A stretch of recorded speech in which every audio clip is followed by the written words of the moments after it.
Good morning and welcome from Mount Sinai. Welcome to another round of our live peripheral cases live broadcast here from Mount Sinai. I'm Raman Sharma, your moderator, along with Dr. Vishal Kapoor. I believe we may also be luckily joined by Dr. Takukar via Zoom, uh, hopefully shortly, but eagerly waiting his arrival. Today we have a really excellent case, led by our very own Dr. Prakash Krishnan and Dr. Karthik Guja. And without any further ado, I'd say we jump right into it. So, Dr. Krishnan, what do you got for us today? Oh yeah, we've got a very difficult case of an elderly lady who has a non-healing ulcer of No, her gangrenous. gangrenous actually. Go ahead, Karthik. You know the patient Yeah. better. So, But anyway, actually, no. Before we yeah. start, forgive me, I was a little distracted. Let me go ahead and introduce our team. To my right is Dr. Karthik Guja, who is our associate director of endovascular services here. To my left is Ray Lascano, who's our interventional NP. To Karthik's right is Ibrahim Ali, who's our endovascular fellow, and this year, along with Osman Jaffer, who you guys have met. We've got Elizabeth and we've got Damien here today. So we got a really, really difficult case. So this is going to be kind of interesting to see a really real world kind of case to see what's going to happen here. So without further ado, I'm going to have Ibrahim present the case, and then we're going to get started, and then we'll show you some diagnostics since this was done at another area, not really with us, meaning the diagnostics. Go ahead, Ibrahim. All right. So like BK said, we have a pretty difficult case today, So it's CLI one with a go. calcified It's very POP painful. Yeah, CTO, because no one as well as one vessel Mhm. runoff to the foot and it's some like a complex photo, visualization Mhm. because but of it's a like knee it has replacement. microchannels. I Sure. don't think Mhm. it's like So if we look at our patient, she's a 90-year-old Just to female really with go sick ahead and sinus syndrome, visualization. has a I know I'm pacemaker, voicing. hypertension, hyperlipidemia, early stages of Parkinson's disease, and Mm. a knee I got the replacement. picture. She No, no, presented with Because a I think non-healing it's ulcer on the second and third digit okay. in July, and Go it that still way. hasn't Go that healed way. well. Go that way. I'll tell you. no. Let's So just try pretty this much way for now. Rutherford Grade III Give me Category You want me to do it? 5 and no, is no, no no. longer Give me able to through this. It's tolerate not worth any injecting exercise through that. therapy and is failing medical therapy as well. Can I So have in a, terms a of her Contact. We non-invasive have it. We testing, have it. she's had ABIs. The ABIs you can see are severe in both legs. Left leg is 0.33 and right leg is 0.30. The ulcer's on the left side. And if we look at the velocities and the waveforms from the He arterial doesn't know which duplex hand side on is the worse. left side, we can see that there's give me a a comprehensive test? significant drop-off, in fact, absent Or signal like in just lower the their POP like and the lower the volume. proximal Go that way, AT, PK. and then signal More, comes more, back more, around more, the more. PT, and the Watch peroneal is yourself. also absent. And we have monophasic signals below the knee. We have severe disease on That's better. the right as That's more well, like but a that's not the visualizing. leg that has the ulcer, so we will leave that alone. Um, Angiogram in a little while, but No, just before forget it that, before. we'll go over some discussion points when talking about popliteal occlusions. Questions that are always brought up is endovascular the best approach? Is it a total occlusion? What segments of the popliteal are involved? Are there genicular collaterals? What's the runoff under the popliteal? Is retrograde access a realistic option? Is reentry in the tibials a realistic option? Um, and what will the destination therapy be, and will it involve a durable scaffold? So when talking about popliteal disease, we can start classifying it into anatomical sections. The classic teaching we have is the P1, P2, and P3. P1 being above from the adductor hiatus to the superior border of the femoral condyle, the inferior femoral condyle.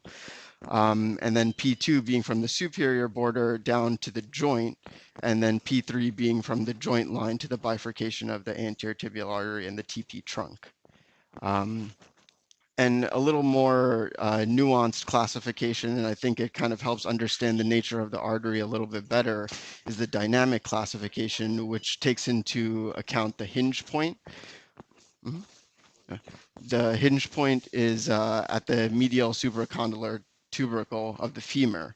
So the pre-hinge point, and you can see the hinge point highlighted in gray over there, and inferior to that is the post-hinge point.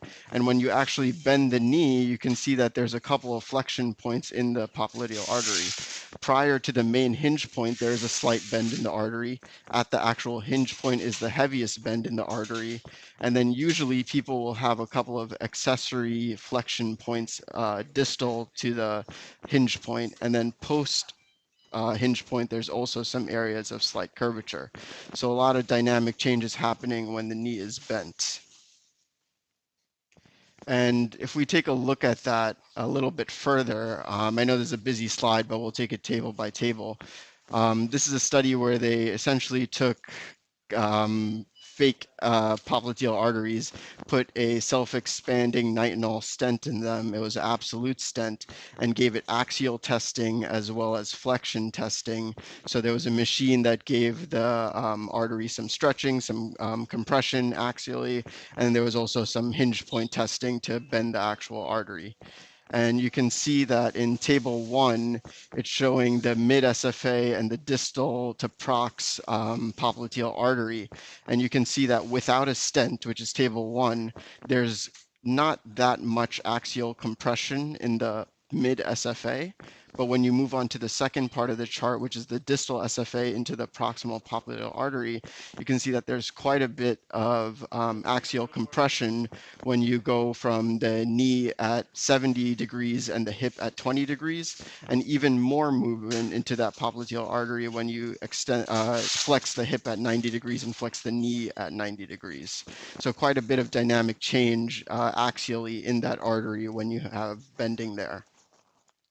And then what they did was they placed absolute stents into these fake arteries and then gave them the compression testing and the flexion testing. Table 2 is the axial compression. And you can see once you stent the artery, that natural axial compression and extension goes away, even at 70 degrees, even at 90 degrees, which ends up putting a lot of stress on the stent and kind of puts us at risk of stent fracture, which is the picture you see over there. It's a vibond that covered a popliteal artery, but there's a fracture in the vibond at a flexion point. And then if you look at the fracture rates, they actually broke it up into the types of stents that they looked at. Most of the stents were absolute stents, so that's kind of the strongest amount of data we have from this study. And you can see they used 30 absolute stents to do the axial testing and 30 absolute stents to do the fracture testing. The overall fracture rate was pretty low, but still something to keep in mind given the amount of axial compression that's happening at this area. And in terms of FDA approval and the stents that we use in the femoral popliteal area, these are the studies that kind of led to FDA approval for these stents in this area. And if we take a closer look at these studies, you can see that the live stent has a primary patency of 81.5%, which is great, but only 4.6% of those patients were popliteal patients, and all of those popliteal patients were P1. If you go down to Everflex, again, pretty good primary patency, 67.7%, but again, only 2.1 popliteal patients.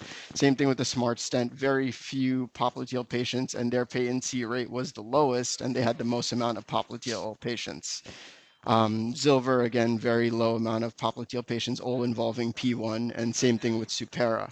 So really what we're seeing is that even in our big studies that led to FDA approval of stents in this area, there's not a lot of patients that had stents placed in this area, and there's almost no patients that had stents placed in the P2 and P3 segment, which is where most of the flexion and axial compression is going on. And even in the IMPACT DCB study, they really only included P1 segments. So if we look at our good data for the femoral SFA popliteal area, or I should say distal to the femoral and SFA pop area, there's not a good number of patients that have had popliteal interventions done even in these studies. So what are the studies that are actually looking at destination therapy in the popliteal artery? we have the ETAP study, which came out in 2014. This was using LifeStent, and it was 246 patients, 127 in the PTA arm and 119 in the stent arm. You could see that there was a lot of patients lost to follow-up, and eventually at 2-year follow-up, we have 94 patients in the PTA arm and 89 patients in the stent arm. The lesions that they were treating, 80% of these patients were intermittent claudication and 20% were CLI. And you can see that they actually did include a fair amount of popliteal 2 and 3 or P2, P3 segments, and they listed the number of patients they included in each, and most patients that were included in the trial had P1 and P2 or P2 and P3. And the lesion length you can see is about 4 centimeters, and the patent arteries below the knee, most of them had 2 vessel runoff. And if we take a look, the data is a little confusing, but I'll try to go through it. If you initially let your eyes go to the percentage of primary patency, which is the bar graph on the bottom, the first bar graph, intention to treat 1, was they had their randomized group that had the stents, and they had the randomized group that had the PTA. If the PTA failed and led to a stent, they did not count that as a PTA failure, or they did not count that as a TLR of the PTA. When they redid the analysis in ITT2 on the second side, they included in the PTA arm, if you had a dissection or a flow limiting lesion that ended up requiring a stent, they counted that as a failure of the PTA or a target lesion failure of the PTA. And that's why the primary patency is lower in the first graph and higher in the second graph. And I think it's a little more clear if you look at the Kaplan-Meier curves. You can see in A, if you look at the blue line on top, that's our stent arm, and the primary patency is pretty good. And then in the PTA arm, at the very initial part, pretty much time 0, there's a significant drop, and then the line kind of equals out and follows the stent line, which means that that initial drop is just the patients that underwent PTA. That PTA ended up leading to a target lesion failure, which required a stent. So I think the takeaway point from this is that the patency that we see here is not as good as the patency that we saw in the studies showed in 2 slides before. And the patency for a PTA that's successful, not requiring a stent, is about the same patency you're going to get for an initial stent approach. So I think the takeaway from this is that it's good to go into these lesions with a plan of using a PTA only. And should you need a stent after your PTA fails, you can see that the primary patency is about the same as if you had just done a PTA.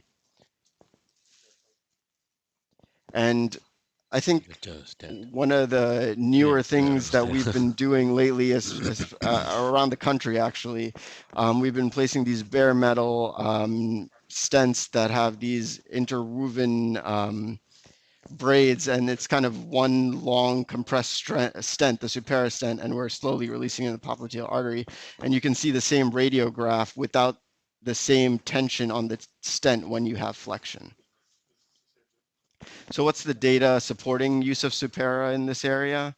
So first we have the Leipzig registry data, is 101 patients, 125 stents used, and they followed up patients for 12 months.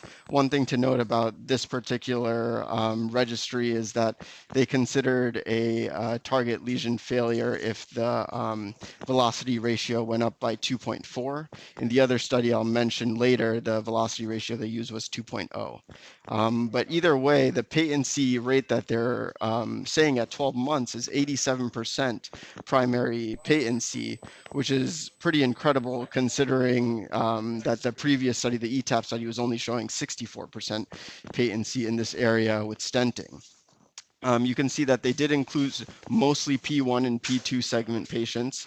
There was some total occlusions. About half the patients had total occlusions. There was calcified disease involved, and they even had about a little less than half of their patients have 0 to 1 vessel runoff.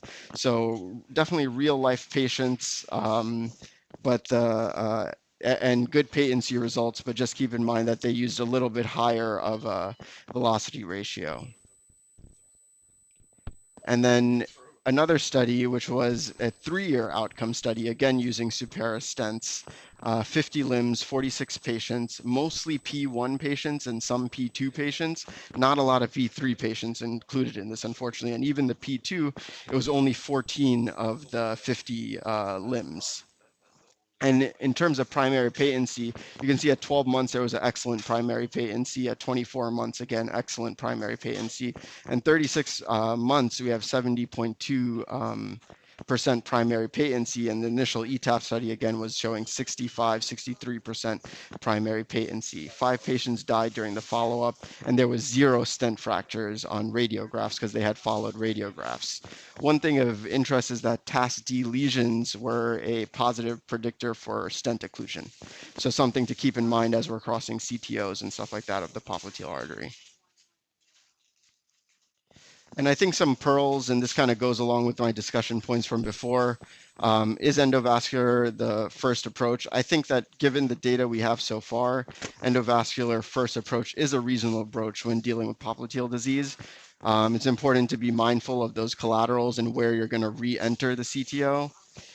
Bypass should still be considered first if the entire popliteal is occluded, or if there's good tibial touchdowns. And then plan for a good PTA and DCB result, knowing that your provisional stent strategy won't change your primary patency that much, according to the ETAP study. And if you're going to use a stent, you should use a Supera stent, and hopefully the increased primary patency from the Supera stent will help you out in that location. Consider more frequent surveillance in these patients, maybe even consider doing radiographs of the stent if they have particular complaints, or if all of a sudden the velocity ends up going up. And in the end of the day, a lot of times what we've been doing at least is using a DCB in the area, seeing if we need a stent, and should we need a stent, we end up using a bare metal stent, the Supera, but we don't have any randomized control trials telling us that we should be doing that, and we don't even have a lot of observational or registry data telling us that we should do that, so we definitely need more information when it comes to DCB combined with stenting in the popliteal area.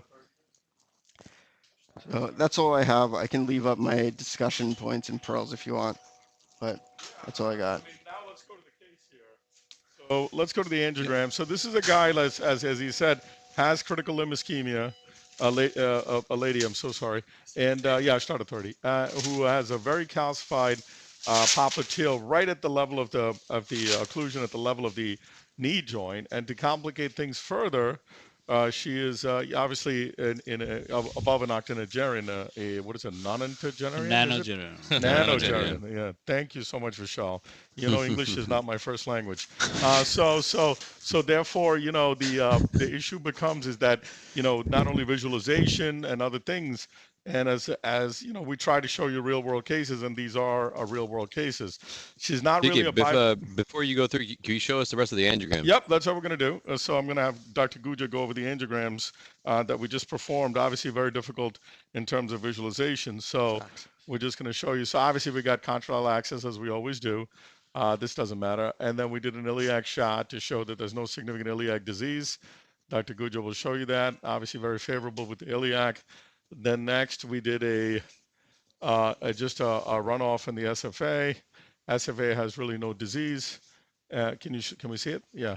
The SFA has no disease, and you can see the pop comes in, seems to occlude right at the level of the joint. Seems like a short segment occlusion, but again, it's very complicated. You'll see it.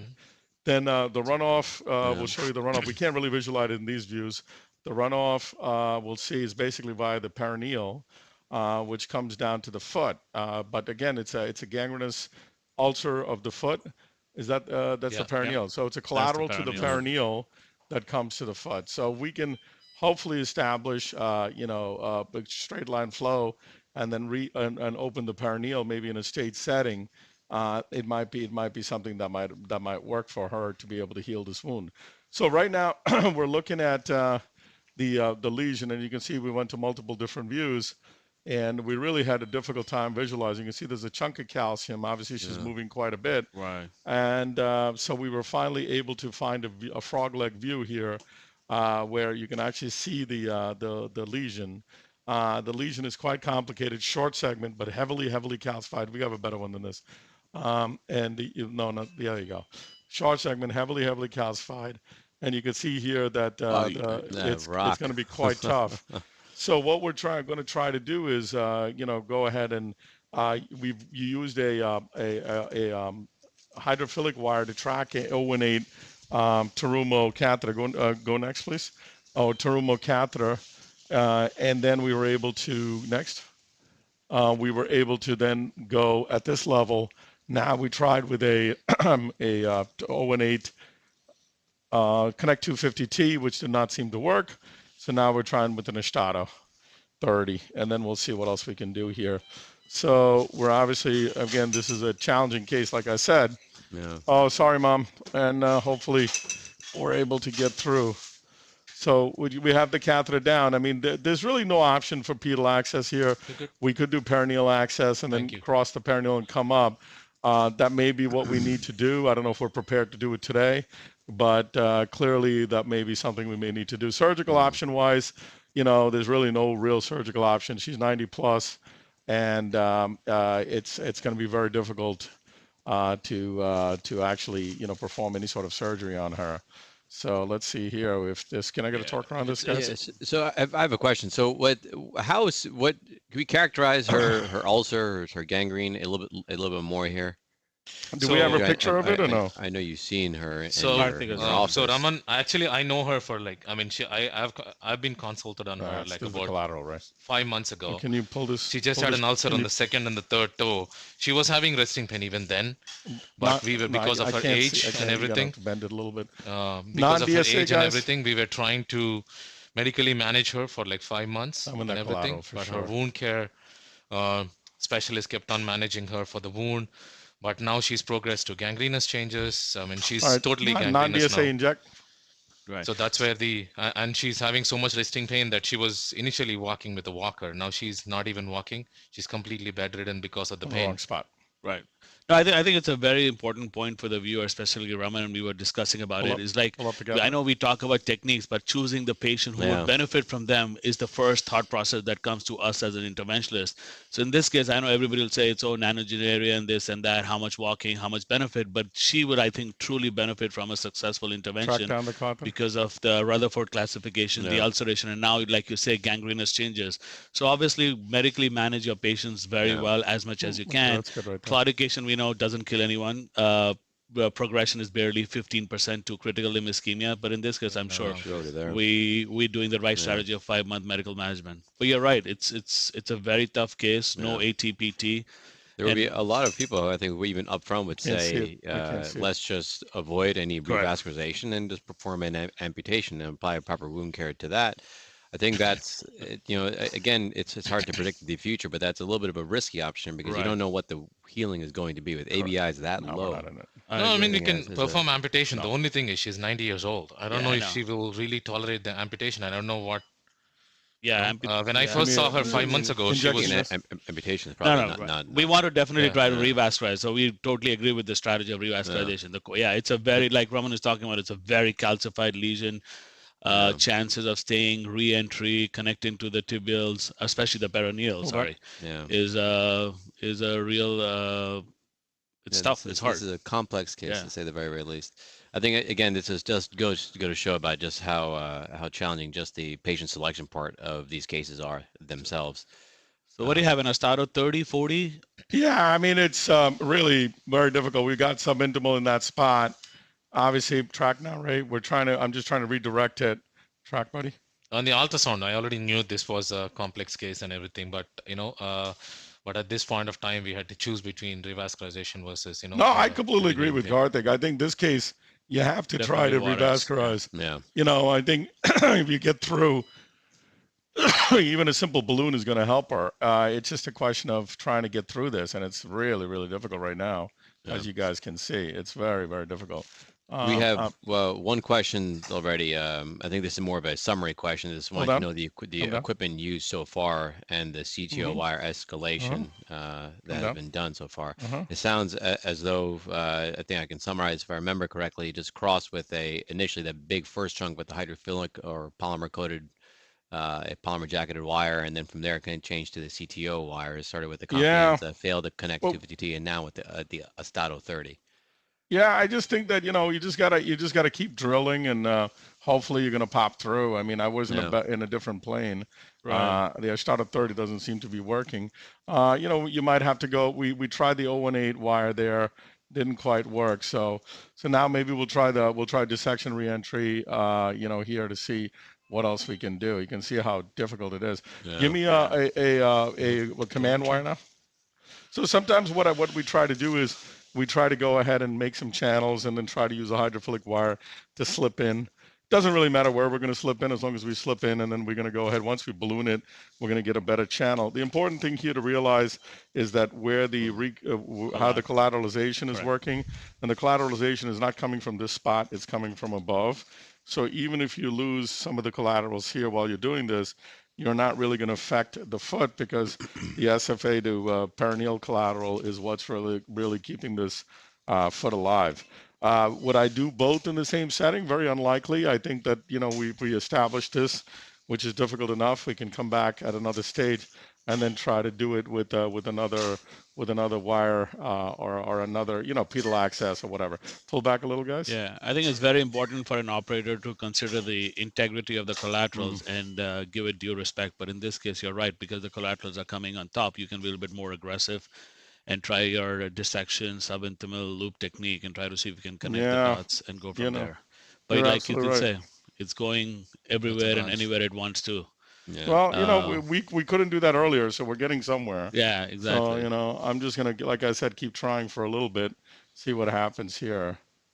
And a lot of times with these type of wires is. So Raman, just to ask you, I mean, I know a lot of people, I mean, even our viewers would ask you, how many times would you start with an escalation strategy versus upfront, it's very calcified. Would you go straight up 035, glide wire, glide cat, boom, try to pop through? Yeah, I mean, I always like the way how PK has taught us, and if your algorithm should begin almost every single time the same way, and I've used that and it's worked very well for me. So I would actually probably start even here with the upfront with just to get a feel of what it actually feels like. But same with the 035 system with the angle catheter and the glide wire. I would just give it a shot, because every now and then sometimes you think that you're gonna be you'll do it and fail, but every now and then you surprise yourself, and then from there, judging by the tactile feedback, and then go to a 014, 018 system to then eventually escalate your strategies. What I found is that whenever I upfront steer away from that, my overall case ends up being much longer, because then I have to go back to the original strategy. And that's good. That's a good point. I think that's a good point, because remember, from our learning and experience, we know that a lot of the CTOs do have micro channels which actually do connect the proximal to the distal end. Yeah. So trying to find lucky. You mean now the starter? So you want to take your wire was going somewhere. You want to take a picture to see where it's actually really going. Maybe it is connecting, because you're in frog-leg position, so the vessel is going to come more to the left of the screen. I guess we can take a look. Okay, inject. Just to see, I mean, looks going in the correct direction, but it should take a turn. Calcium. Correct. I'm sure it's hard to visualize as well, but very hard to visualize, right? Yeah. Or are we past it? Very, very difficult to visualize. I don't think we're past it. No, I think we're right at the cap here. Right at the cap. Yeah. Small cap. Yeah. So let's see here. Give us the Terumo gold wire here, guys. I have it. No. Yes, it's I think it's one of the branches. Push, right? You probably have to start loop a track little bit there higher. Now. Track. I'm just dissecting here as much as I can. Come down a little lower, Ray. It's like doing a controlled dissection where. It's not control. There you go. I think we're through. Okay. All right. DSA. I mean, regular. Well, I'm giving you the give me a DSA. control. Through somewhere. DSA. Well, I mean, it's either out the back of the knee or. I guess. I would probably pull your microcatheter back for the channel to go through. Nah, I think we're okay. We're in the vessel. We're somewhere. I mean, listen. I mean, look. As far as I'm concerned, we're making progress. So we're in that collateral now. I need to just try to make it drop down. I'm not going to do anything. I'm just going to rate track the catheter now. You want to take an 014 catheter? I don't know. Let's see if it goes. There it goes. Yeah, try to go slow. Oh, that's it. Stop. Oh, that was slow. Yeah, Ray. That was really slow. Thanks, Ray. Really appreciate that. No, I'm kidding. I'm kidding. So let's see here whether we can make it come down and drop down. We had a good coffee this morning. Everywhere but where we need to go. Don't pull back, Ray. Yeah, I don't think he has much control over it. I think it's jumping. All right, let's take a picture through the catheter. You know, one of the things is, you know, I think we're in a collateral. Correct. You're selectively engaged into a collateral. That's what it looks like. Well, you know. Probably it's a little bit origin is.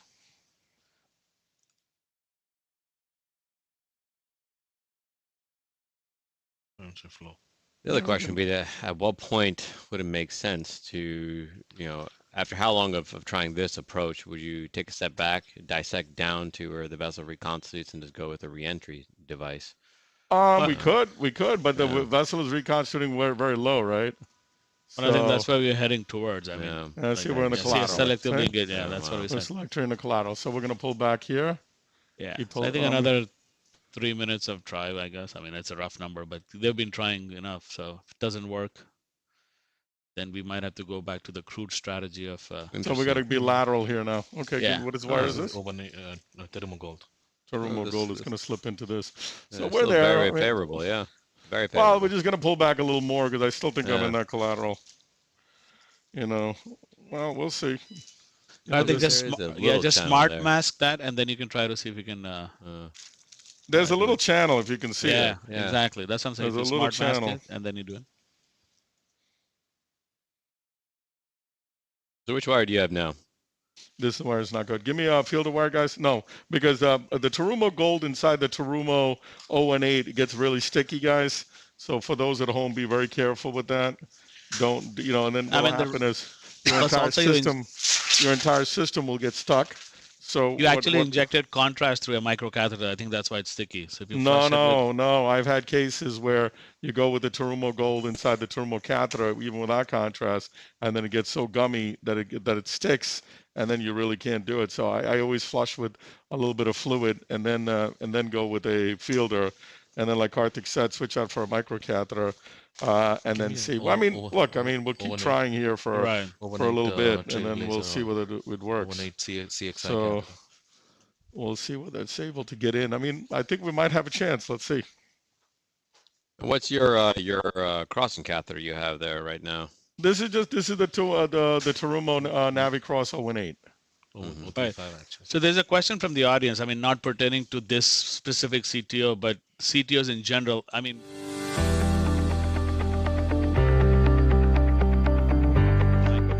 But how many of you, they want to know, believe in these CTO crossing devices? Like, I know we don't show much because we try to do it our own conventional way, which I think works almost every time. But Karthik, PK, your approach on using CTO devices ever, if any? Raman, you want to say? Yeah, I mean, say, Karthik, you go first. Go ahead, Raman. You go first. Come down, please, please. No, I did. I mean, I don't think the last time I've used a CTO crossing device, I think we're using conventional methods and getting through with it. Come down right there. I don't think there are many CTO crossing devices now. I mean, we have crosser, which we always had. We used to demonstrate it, but again, you know, now we have Wingman. I think that's another crossing device now we have. We can try that. Back into that, Ray, for me. But I haven't used one for quite a while. So. Okay. Well, here there's really no role for crossing device. Give me the Confianza now, guys. Raman, what do you think? Yeah, I mean, I feel much more comfortable using it in the femoral segment as opposed to this far down. We have it. P3 Damien. area. I think a wingman could be an interesting use here, but I think our conventional, more go-to ones like the Outback and Pioneer, I think we're just going to be asking for too much trouble, because then when we then eventually get to our destination therapy, then remember it'll be very, very far out. And it's been a little bit of a difference as far as how easy we'll be able to keep this, vessel open afterwards. I mean, people would say, why not get perineal access and come up, right? So she has gangrene of the toes. This is not extensive foot gangrene here. So, and like I said, as far as her ability to heal the wound and everything, I think, this is going to help. I think this has got to be a staged.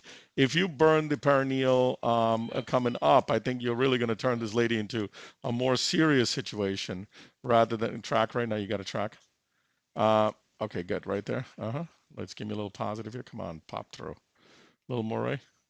Yeah, I think the channel is more on the medial side. Yeah, there's no real channel. Yeah. It's just very calcified. I'm going to just try to drill and hopefully get another dissection and then try to go with the command again and see if that pops through. The command is what popped through, obviously.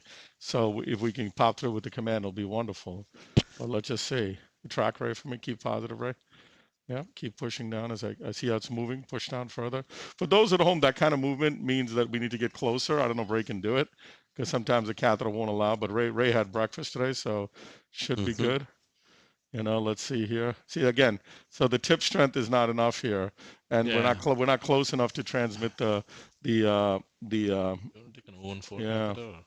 an 014 might be a smart decision here. Get us a Get us an 014 teleport here, guys.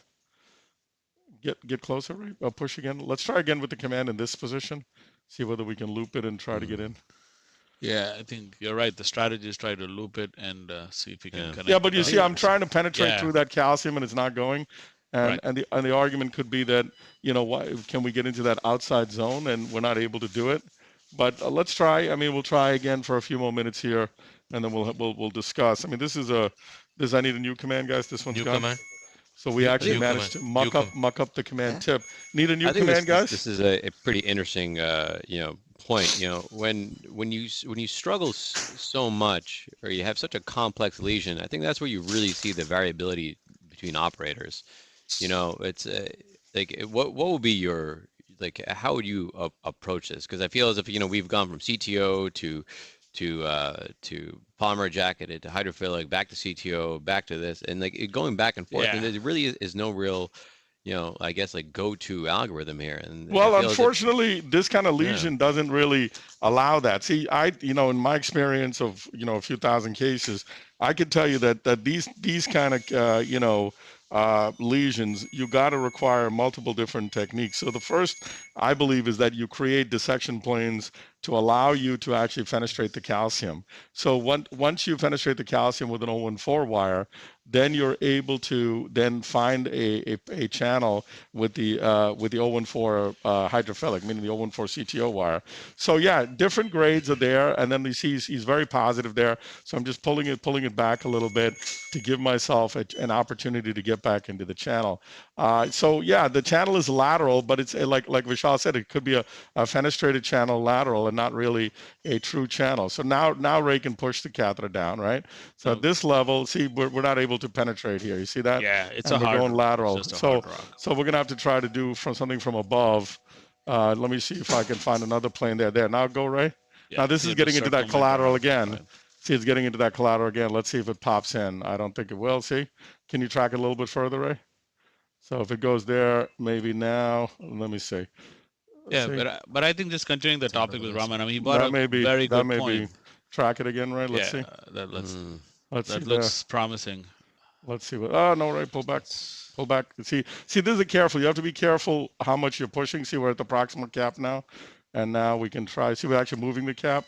So this is around the calcium. So now give me a what is it called? A confianza. I'll start with a confianza here to see whether we can poke through. And then see what happens. I mean, I guess the idea what Raman was talking about, and PK again dealing with it, is just the operator variability and trying to find that microchannel, trying to engage your microcatheter into the microchannel, and then probably trying to escalate it by using your CTO wires to try to break through it to connect the channels. So you might have to go back and forth with these 014, 018 channels. And you're right, somebody might argue and say, you know what, cut the middleman, let's go 035, just blunt it. But here in this case, specifically for this case, not about general CTOs, but specifically for this case, I think that will become a little bit more aggressive, and we might end up in more trouble than what we started with. And the chances of success then will go down. Vishal, I agree with you on that. I think if you're very aggressive with the loop here, I think you're going to perf this vessel. 20? Correct. So there are multiple factors. Not 20. Right. So you lose collaterals, you perf the vessel, you end up in complication with even more poor flow to a patient who already has gangrenous leg. So I think caution here, which what PK is perfectly doing, is I think the right approach in this case. And like you could see, the loop, the fenestration did put him almost to the distal cap. So we did make good progress. Making progress, yeah. I think patience in CTO sometimes also pays off. You have another question. here, Dr. Krishan. How do you decide between 014 or 018 system? 20. Yeah, it's funny. You know, we do thousands of cases in this cath lab, and we can't get a wire when we need it live. You know, it's so frustrating. It's unbelievable. But you know, our team, you know, that's the real test. Not no. Our team is excellent. Our team is excellent, and it's very difficult. You know, with you know, supply chain and all this stuff. You know, to help patients, it's very, very difficult. Yeah. Well, while we wait, can I have the wire, guys? Yeah. We have a question regarding from one of the audience members. How do you choose between an 014 and 018 system here? You know, like I told you, like, you know, this is not a classic CTO where you're like, oh, you know, for like an SFA, I'm you know, some people will say I dissect down with an 018, or some people say I dissect down with an 014, which we never use, or an 035. Here, this is a very complicated lesion. That's why Dr. Guja chose it. It's not only in terms of patient characteristics and position, but also in terms of the calcification. There is a chunk of eruptive calcium with really no pedal option. I mean, you know, I'm not a big fan of sticking the lone vessel to the foot that's supplying all, you know, the entire foot. So, you know, here you really have to use an algorithm of multiple wires. The problem is, you can see, well, PK is using a lot of wires. Well, the reason we're using a lot of wires is that we really need to go ahead and get through. It's just dissection. It's not splitting. So we really need to dissect and try to get through. Might have a little perf there, but that's no big deal. But so I think I agree with that. I think the biggest limiting factor for me in this case is we don't really have a good orthogonal view. You know, usually for CTO crossing, you want views, 2 orthogonal views to really say where you are, how far. But in this case, because of the limitation, it's one of the other biggest limiting factor, seeing that I don't know where my other view is or where my wire is. Well, are you doing this case on heparin or Angiomax? Always Angiomax, you know that. Yeah. Maybe it's time to take a little pause from that. Yeah, I think Liz has already turned it off. It's no big deal. It's just again a small capillary perf, I guess, if it is. Yeah. Like one of the branches. But here, no, I don't think so. You're outside the vessel? It's too free. Right there, that cap. No, I think that's the cap right there. The horse. Okay. I think we're right on top of it. Yeah. Yeah. Nope. Pull back, Ray. Nope, that's the perf. That's a good spot. Yeah, come down, Ray. Come down, Ray. So yeah, something to consider. I mean, a lot of people will, being skeptical enough, would also do it on heparin, but we do all on Angiomax because we know we can control it, even though there is no there is antidote to it, but the chances of perf are less. And you can turn the Angiomax off, monitor the patients, do some external compression if you have to, but the anticoagulation keeps the blood flowing. It's worse than trying to do a CTO. Now you have a thrombus all the way down the leg, and now we're in a worse situation. So that's the reason we recommend, or we do it on Angiomax therapy, because of the consistency of the anticoagulation, which is easier for us in the cath lab as well. But yeah, I mean, CTO, what's going on? The training is do it on heparin because you can reverse it, control it. And all but I think there are very few situations in which we'll do an infrainguinal intervention, not on Angiomax. She seems to have moved her leg quite a bit too. Yeah, well, I don't know why she's uncomfortable. There's maybe because we're pressing on her ulcer, trying to hold her leg down. Trying to hold her leg, but I think I'm very close to her wound. Yeah, and I think also you're in a little bit of frog-leg, so that also, you know, can become uncomfortable after some time. So that's probably what's. It's impossible to really see where we're going. I mean, as you can see, it's literally. I mean, I'm trying to work here. Give me a non-DSA picture, guys. Yeah. Inject. Go ahead. And you can also see the staining is like minimum now, so it's not that it's a huge perf or anything. It's just probably it went into one of the small branches, and that's where it leaked. No, we're off here. You can tell. Yeah. So I'm going to pull up and go medial now. That's part. Wow, you can see how the calcium moved the whole vessel. Yeah, that's what I'm going to do now. Get us a wingman, guys. Get us a wingman, guys. Yeah, this is definitely a reasonable case for a wingman. Yeah, I definitely agree. Yeah, well, that's what Karthik and I were just saying. Let's try. I think that's try the cap. Try for a little while. It's a very short Let's cap. try for a little while and then try the wingman. is a good option here. So we'll see. Walk this out, guys. At least reasonable. So we're at the cap right now with the Stato, and now we're gonna go with Now we'll go with the wingman, and we'll try to see whether we can perforate the cap with the wingman and hopefully pop right in. Right, so this might be a good situation to explain that if you would have started with an 035 wire and be aggressive enough, would the perf have been even more worse with more staining and more pain and more swelling versus trying to. I actually don't think we would have ever even progressed to this point with 035 unless we just would have been pushing at the chunk over and over. I don't think we would have even had a reasonable progression of a knuckle. Because you want 014 or 035? 018. 014 is fine. 014 is fine. They don't have 018, right? They have 014 and 035. 035, yeah, just probably an 014, yeah. So for those of you who don't know, Karthik, can you describe the wingman or somebody while I get it down there? Flush it, guys. So wingman is a catheter. In a catheter, it's almost like a mother-daughter kind of a technique. It has an outer catheter with an inner crossing device. So you basically cross it over the wire and you keep twerking it. It's almost like a crosser, but it's more mechanical. Manual than mechanical. So, and it's and more aggressive right at the tip, and it has a front kind of drilling effect. So, I think it's pretty self-evident when you see it. So, it's just a needle that pops out and perforates the vessel. It's no, Oh my God. Okay, hold on, please. Wow. Yeah, the key is you got to maintain wire position and where you want to be, and when this happens, there you go. That's better. I think now it's right at the cap. I'll just keep it there. That's okay. I'll just give that. Hold on. Let me do it. Yep. Thank you. So we're gonna just get this down there. Hopefully it goes. We'll see. Yeah, it's a very interesting area of CTO. The rest of the SFA looks nice and pristine. Yeah. And just at the popliteal, I don't know if it's any relation to her knee replacement that might have caused some trauma. So Ray's now going to just hold it forward. Fibrotic changes because I know she has a lot of below the knee disease, but very interesting position. But yeah, it's it's a hard time to cross, but hopefully it should give you some more traction. Well, it's certainly not. I think maybe it's a good time to shift gears a little bit. I just want to just commend Ibrahim's talk. It's a very robust conversation about what is the destination and definitive therapy for a popliteal intervention, and eventually then with what is your destination therapy. Can you get me a torquer? So what would you, in your typical, in a case like this, when you cross, 20, right?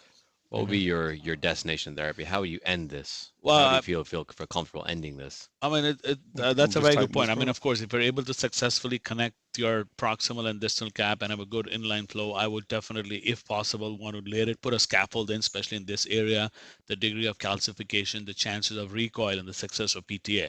Now, you could argue that it's a single vessel runoff. All I want is an inflow for the healing of the ulcer, but then my goal is to try to make sure prevent the recurrence of the ulcer and gangrene and trying to go back in and stage it. So that's what I'm doing. I would personally, if you're able to successfully connect it, layer it up. If there is a size mismatch, I might do a drug-eluting stent, which is a coronary drug-eluting stent distally in the tibial because of the vessel sizing. We know Supera can only 4045, but smaller than that, especially in this small petite lady, probably we might end up using a combination therapy of your nightline scaffold Supera stent plus drug-eluting stent if need be. But so you're discussing more than just this P2 segment, but stent all the way down towards the tibials too. Correct. The thing is just to the idea is try to improve her blood flow. The patency rate is a secondary concern right now, especially when we know from learning perspective is gangrene, ulcers. We want to make sure the healing process happens, especially if you start going into gangrenous changes and try to do an amputation. Yeah. And because we know amputation becomes an independent risk factor for mortality. So again, that's where we want to avoid going that route. So if possible and everything goes right, then we might give it a 20 now, and hopefully decrease her chances of coming back in for another reattempt revascularization. So that would be my study. Would I leave it on a PTA unless I don't have good outflow or good stuff, or I'm really concerned my stent is going to shut down? less likely. But again, it all depends on their circumstances. Yeah, I mean, I think all things considered, I don't disagree with that ideology. You know, this is like a 90-plus-year-old. Right. She's really you're saying This is we want 1-8 wire, guys. we want healing. This is the 30. Right. I need a 20. I need a 20 or starter. I think with 30 does any not, degree of patency afterwards, I think if a DCB in this area results in a reasonable result, I think leaving it just at that is not unreasonable. Did not leave anything behind, period. But I think that, again, this degree of calcium and all that stuff, I think we're going to end up having to leave some degree of, like, some scalpel. I probably would just do a very short supera right at this CTO segment and hopefully just leave nothing else. What about you, PK and Dr. Gujar? How do you treat this as your destination therapy? The plan here was to just do a shockwave and do a DCB and leave it alone. All I wanted was PTA result for her so that she can heal. At least have pain relief. That's what I was all looking for. Yeah, it's a good. Is she so she's now a gangrenous toe? Or is she planned for an amp after all this? We don't know yet because everything depends on we can revascularize or not. If we cannot revascularize, I think if we amp it, she's going to lose the whole foot. Yeah, I mean, I think the next step would be having a discussion with the family about whether we can realistically. Her family is very involved, so I think whether we can realistically do a perennial access with the knowledge that if we do perf, she came from a pretty far place actually, so we're up with the wingman now. Is that? Well, the wingman's been there for about 20 minutes. No. Yeah. So what I mean to say is true. No, we're just trying to do different techniques to try to get in here, and obviously it's been very futile, very frustrating. But now that we cannot put an 03 need a torquer, guys. We cannot. So the next thing would be maybe go with an 035 and just try to poke through and see what happens. As you see, she's not a very cooperative, obviously, because she's in a lot of pain, and so hopefully we can do this. And if not, so I think her the frog leg makes it very difficult for her to stay for a long time. Naturally.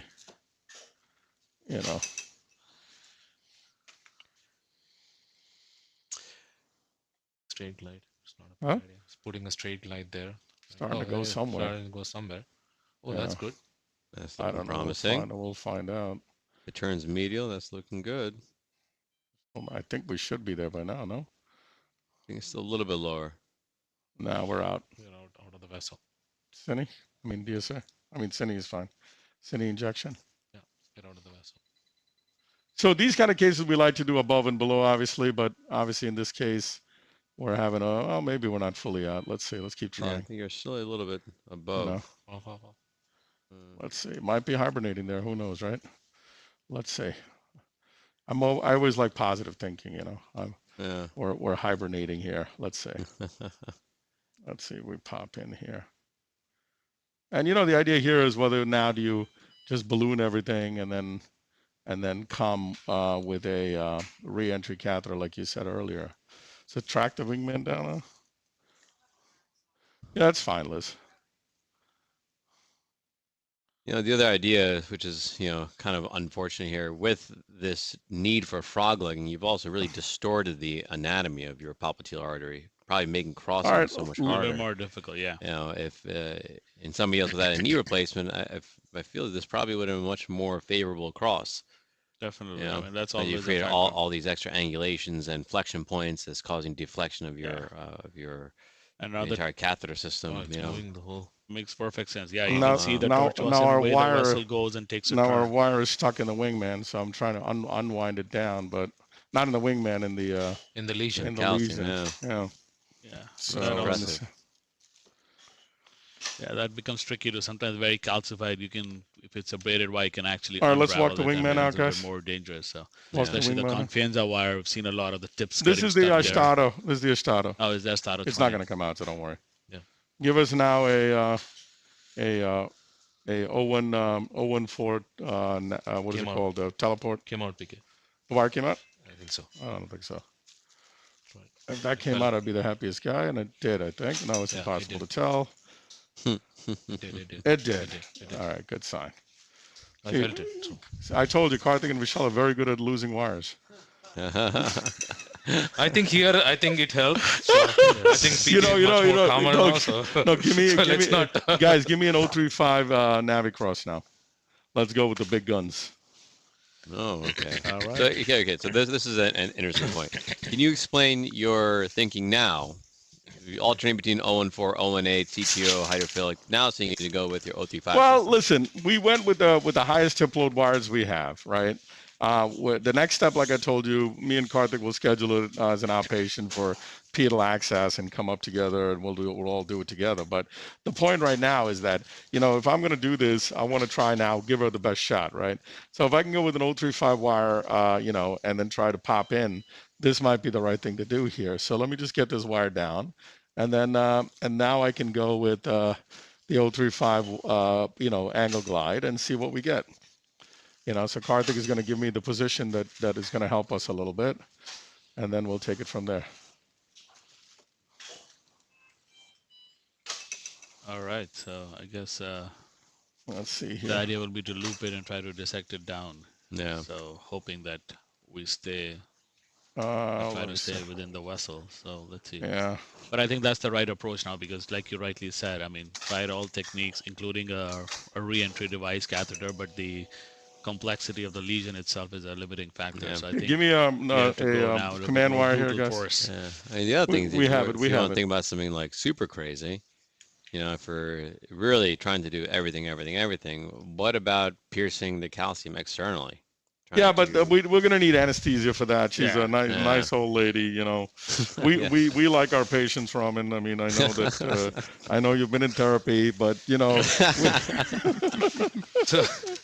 no, I'm joking, guys. I'm just saying that it's actually a fantastic idea. It's Stephen Coombe calls it I think he calls it the kamikaze technique or something. Really use sabering or something like that. Yeah. And we basically use it a lot for the used it for the tibials. We haven't used it a lot. But the point is, in this kind of case, it may make sense. But I think that here it's really more about I guess elegance, because you want to be able to cross this, in a manner. The calcium is within the vessel here, and I think it's not gonna, it's not gonna help you as much, I think, but who knows? I think the idea here would be, if we come from above and below, perineal access, discussion with the family that if we ruin the access point, this might end up in a amputation track, right? This might end up in the amputation, and then take it from there. It's not going to go. Yes, it is. I think in this case, you might, with this wire, you might not be able to pierce it. You might have to circumvent the calcium, unfortunately. You might end up subintimal, which is fair. It's just that's something pull back to a little, right? Consider. Because then right there. Yeah, that's pretty good, I would say. Let me see if it tracks. Let's take a shot from above, guys, just to make sure, like everybody says, she's moved so much. Inject.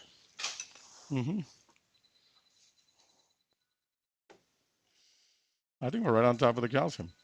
Yep. I think that's reasonable. That's reasonable, right? Yeah. It's so hard to tell, huh? But we'll see. Yeah, it's very hard to visualize. But I think your previous track was pretty much the same way. So. No, not really, Vishal. Not really. This seems very different. I just want to try to push this catheter down, which I really can't. All right, let me see if I can just use this to dissect in. It's not. Okay. All right, give me the 035 glide now. Angle, of course. You want angle? You could try. Yeah, I would go with it. Well, try whatever you have. It doesn't matter. We have both. At this stage. We have both. Yeah, we have both. We'll just take a look. I mean, Karthik, I think this is one we should try from below and above, I think, before we give it up. You know what I mean? No, I spoke to the family. I mean, the family knew what we were getting into, because we've been talking about it for 5 months now. So, I mean, they know that she's getting worse. The only thing I didn't talk to them about is the saber technique, which is, sabering the vessel. I didn't talk about direct access, and I didn't think it was an option on her. I don't think it's an option, Karthik. I agree with you. So I didn't talk about that, but I spoke about pedal access. I spoke about the limb loss, and I think at this point of time, I mean, I think that's how she's heading anyways, limb loss wise. I think, now, the last time I saw her, she was walking with a walker. Now she's completely bedridden because of the amount of pain. I think she's not even letting me touch her ankle now anymore. So, I think the family understands. They travel pretty far. I need to see now, guys. I need to somehow see. I need an 035 torque around this. Yeah. Yeah. So the family traveled pretty hard, pretty long, long distance here, so they understand the whole. Yeah, I mean, it's not. Dr. Krishna, you're suggesting to do the in a separate setting, the above and below axis. Yeah, I think so. I think that'll be a smart way to do it. Remember the duration of the procedure, the dye, the contrast, her tolerability, because pedal axis, perineal, it's still going to take a lot of time to get both connect and give definitive therapy. So there was one DSA where it seemed as though there was a sliver. I saw it and couldn't find it. But I wonder if, I mean, there's been these cases where we had where the crossing antegrade is impossible, but then you go from the antegrade, from the retrograde, with the V18 wire, it takes the tip all the way up. What happened? No. Well, that's why most of, you're right, the CTO cases, we should be ready to quickly switch over. But in this case, we have limited options. So that's where we're talking about is the whole issue of compromising the vessel, or at least accessing the sole vessel, which is also hanging by a thread. So you're right. It's just hoping that we go antegrade and don't have to take that route. Yeah. But you're right. If we have, I don't know. If Dr. Grisham, if you feel courageous and really heroic today, maybe it's not a bad idea to take a quick. It's with just the needle and a wire and microcatheter CXI and see if that will get you across. Yeah. I mean, just give it a definitely. I mean, that's one chance here. The question is whether we can use a outback or something here. Give me another wire here, guys. Give me now we got the 035 wire down closer.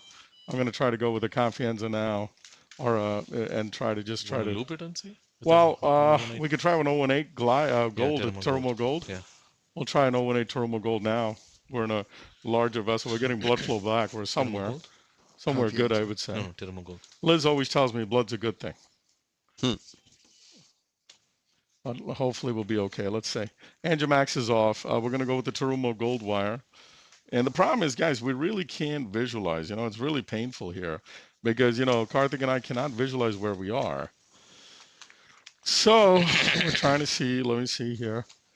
Thank you, Karthik. I just need an 018 Tarka here. I mean,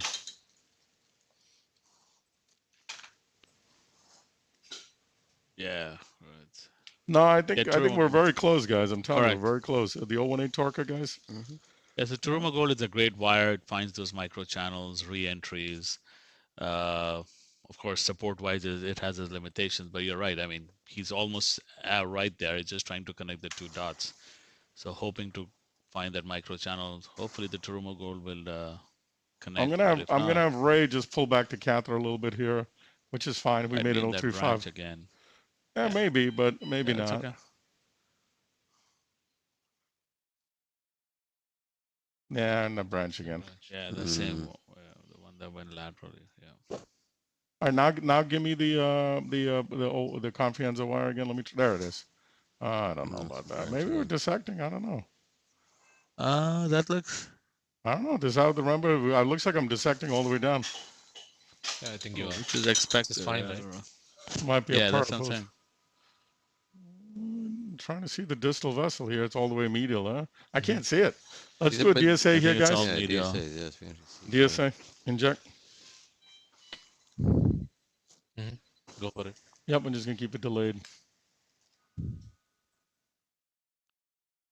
I can see something pop up. There it is. My God, it's way down now. Yeah. It's a long CTO. It's okay. Let's keep dissecting. Let's see if I can get a loop here. I'd be really happy. Nah, this is not going the right way for me. There you go. Come on. Give me a loop now. Come on. Give me a loop. Nope, it's looping up now. Can you imagine? Smart. If you dissect now, I think that's a good dissection plan. I'm trying. Again, I mean, this is just it's the visualization is absolutely such a big limiting factor here. So you can the calcium moves. See how Yeah, I know. I think we are right on top of the vessel. Yeah. If we can re-enter, I think we can re-enter here if we have to re-enter. I think we just keep. I think he starts to go a little bit lower. Yeah, we do. We have to get below the level of that metal plate.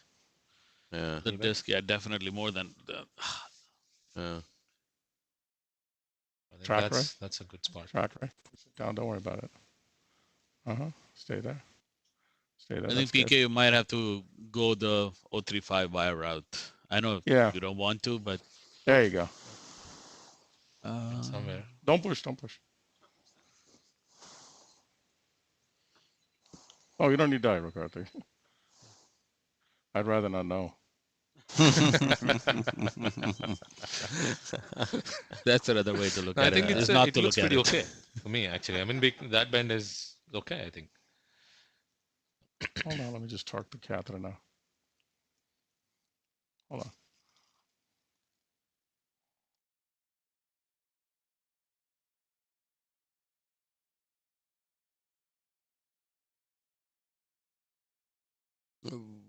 No, I'm just pulling it back, trying to find another plane.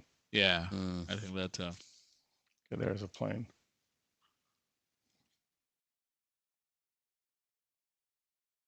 Okay. Yeah, that's hard to redirect. That's a good spot. Certain. It's a good spot. Track right? Even if you have to re-enter, I think that's a good spot to re-enter. If it goes. Okay, let's see. Stay there. Okay, now I really need to know where it comes back. Okay, let's do a nice DSA, guys. Okay, inject. Because I think because of that visualization, I think that dissection plane, you don't see the visualization of that proximal vessel right there, which we used to see. So we're in the right direction. We're on top of the vessel. Right on top of the vessel. Okay, let's keep going. We can re-enter below the level of the during all this intervention, the distal cap has actually moved even further down. No. The cap hasn't moved further down. Remember, it was like a hibernating vessel here. So I'm just using a loop technique here. Nice. To see if I can pop in. Let's see. Yeah. This looks very promising. I don't know. We'll see. Re-enter here, PK. Positive. You can re-enter here if you want. Because we can see the dye, right? No, we can re-enter here, Vishal. I think we can see the dye. You want to, yeah, exactly. Pretty close. You're right. Like I said, it's hibernating. Here, I think it's not a bad idea to re-enter here. I think we are right on top of the vessel. Correct. So but the problem is, will the outback track, you think? I think so. It's 035. Well, worst case, if you have to balloon a little bit. Your Navicross tract. So yeah. I would not go more further down. I agree. I agree with you. Yeah, if you have to re-enter, then this is a good spot to re-enter. It's a P2 segment. It's a pretty good segment to re-enter. Okay, get an outback ready, guys. Let's see if it tracks. Outback. You want to put a... You want to put a regular, yeah. I'm just playing with it till you know this. Okay. You know how long it's going to take for the outback to come. It'll be Karthik's birthday. It's got to come from the outback. Exactly. It's going to come from the outback. That's funny. Yeah. Well, at least I mean we made good progression, hoping that we're there. So at least that's promising. Yeah. That looks like it's going somewhere. You think now switch? I mean, I know you have two more goals. More down. Yep. Now switching to a Confianza something would help you, or you just go out back? Puncture in, yeah. Yeah, puncture in, like a Staro 20. I know you have an 018, so you can go on a Staro 30 and try to see if we can puncture it. Give me a Confianza and we'll try. I think the Staro 30 is going to come tomorrow. Let's try. Out back, please.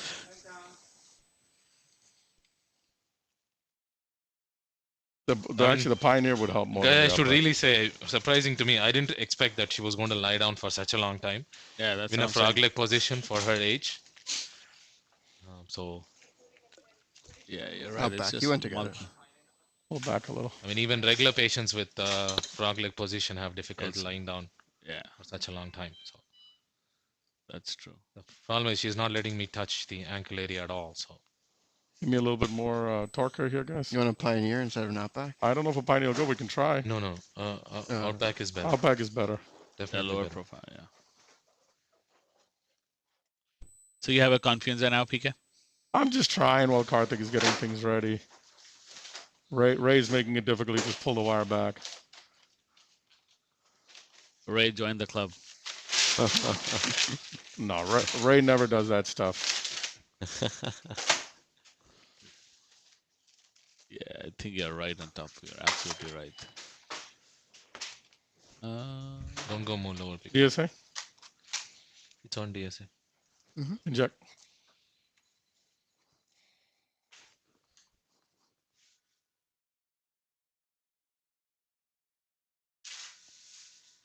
right there. Yeah, enter it there. It's a hibernating vessel. We know that. Let's just see if it goes. I mean, you're almost there. Just keep on pushing. See what happens. Especially sometimes the bifurcation, they just pop back into the true lumen. So, but you're right. Now be super aggressive. I agree with Karthik as well. The knuckle of the confidant. Destroy that area where the collateral comes. Yeah, you can see the All right, here. flush Take going this. back. So. Take this now. Walk this out. Don't lose the knuckle. We'll just change it out. We'll put a. Let's see if the outback goes now. Yeah, that calcium might be a big factor. Look at it back through. Yeah, but the 035 went, so we should be able to go. You flush the lumens of the outback guys properly. And the only issue with the outback here is that it requires the orthogonal views for the LNT configuration, which you're 100% lacking here with this the radiographic complication with the knee. That's a very good point.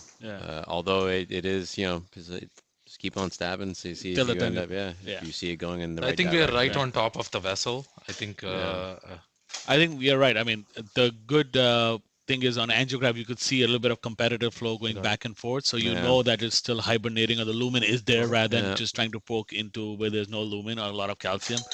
So staying right above it, I think with what Karthik is suggesting is a very good idea. So we don't destroy Can you see the wire or no? So. But the promising part is we've crossed the hardest lesion, which is the entry point, the calcified, and now we're going to go there. Looked for a second that your wire was gone, but luckily it's still there. It's the other view, It seems to be, I think the skirt is getting in the way. It's like it's natural collimation. Two metals. Show me above. Going. Oh yeah. So those are the calcium. No, the sheet's back. Show me the sheet. Might have to balloon it a little bit. Yeah, that's next. Yeah. Let's see the sheet, where the sheet is. Give us a balloon. Wire. Show me the sheet. Oh, yes. You're right. Yeah. Okay, hold on. Let's stay here. Less mag? Yeah, just give me a low mag. Fluoro? No, the concern is what's going to happen to your distal wire. That's okay. Don't worry about all that. I think we made a big plane with an 035. I think it should be okay. Which is expected, I think. So, yeah. You can park it deep in. You can probably. Yeah, you have a SFA. non-diseased SFA, so you can just push it all the way down. Plenty of room. Wire came back. That's okay. Yeah. Which we assumed would happen. No, it's there. It's there. Wow. Like really navigating through small No, pockets. it's not going to go. Okay, walk this out. Let's get a balloon, guys. You want like a 2040? No, 30 is fine. 30 is fine. 4030 is fine. 3040? Actually, you know what? Do we have the anterior catheter? The anterior? Yeah. Wow. That's a good point. It will not reach I haven't seen that. It's small. It may go. Yeah, anterior will not reach it. That's the problem. No, but its profile is much more than the Outback and the Pioneer. That's we're right on top of it. What are you talking about? Calcification, you think? No, it'll go. Yeah, It's a low profile for tibials There's no mainly. calcium there. Yeah. Anterior. Before that, yeah. He doesn't have it. All right, give me the 3040 then. Oh, the wire came back again? A little bit. The wire's back. I can't see anything now. Hold on. Where's the wire? Ooh, the wire. No, it's okay. We're just in the wrong position. Oh, there it is. Wow, for a second you're like. 3 balloon? Yeah, use the 3 balloon. Let's go. And by the time they find the interior, will be easy. 3 balloon, guys. Max is still off. You want to turn back on the? I would turn the meds back on. All right, we can see PK. No reason. No reason. The sheet is in the SFA. It's okay. We got a good waveform. So remember, guys, if you turn off the Max, just watch the waveform. That's all. Yeah. Flush, watch. All right. So you have an over-the-wire 3-year balloon, PK? Yeah, yep. Perfect. I guess it's trying to.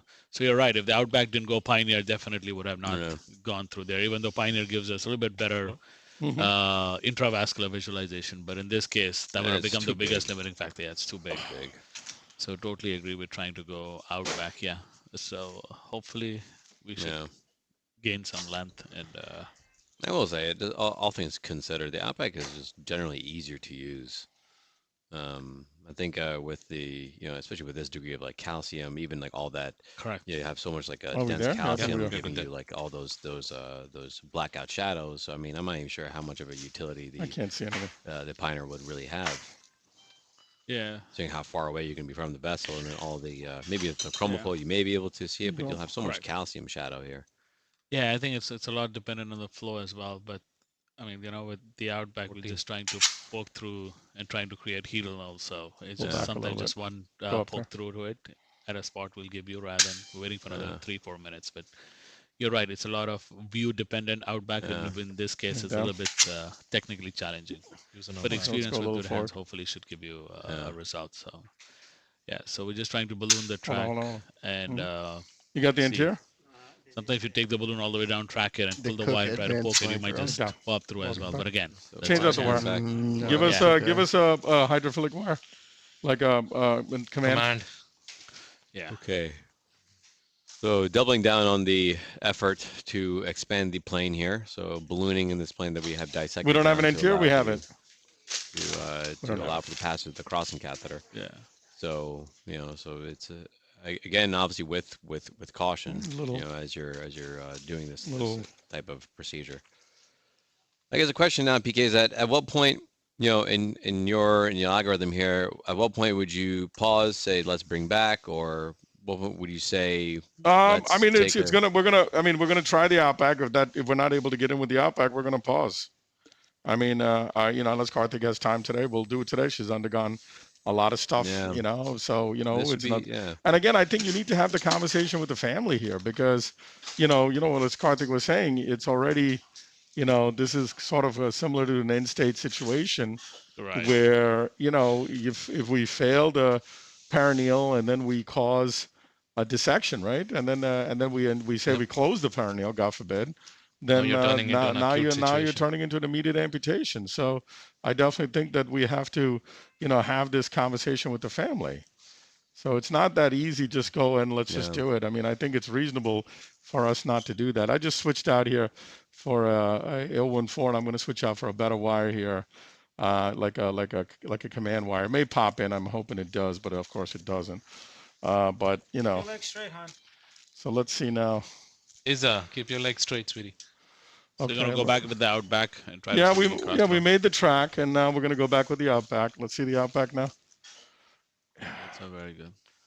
Let's see the Outback. What's the name of that Israeli device that we had tried? With a steerable catheter with a re-entrainer. It was we had it for a while. Yeah. PK, do you remember what I actually know what you're talking about, but I don't remember. Yeah. That would have been pretty nice here.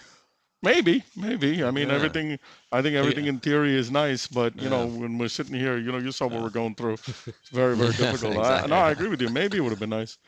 I think the biggest question is the deliverability. I mean, would that catheter deliver across that calcium chunk into the area where you want to enter? So it gives you the steerability. Great. Yeah, if you would have gotten past the first nugget and then go further down. Exactly. I think that's where we're having our restriction. Wow.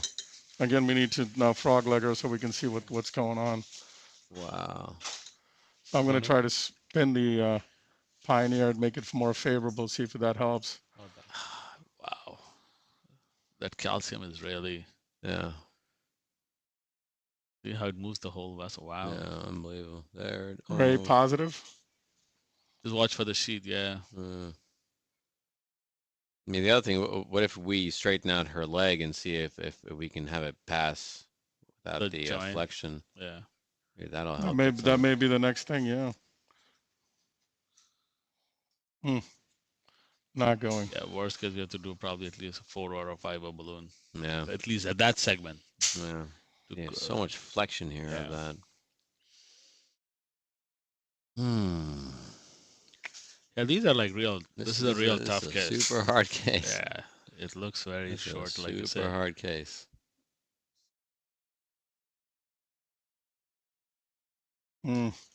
Okay, get us the. No, it's not passing.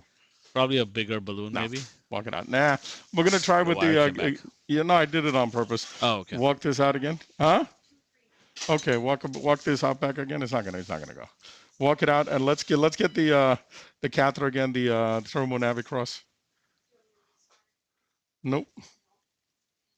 What is that down there? The wire? Yeah, that's good.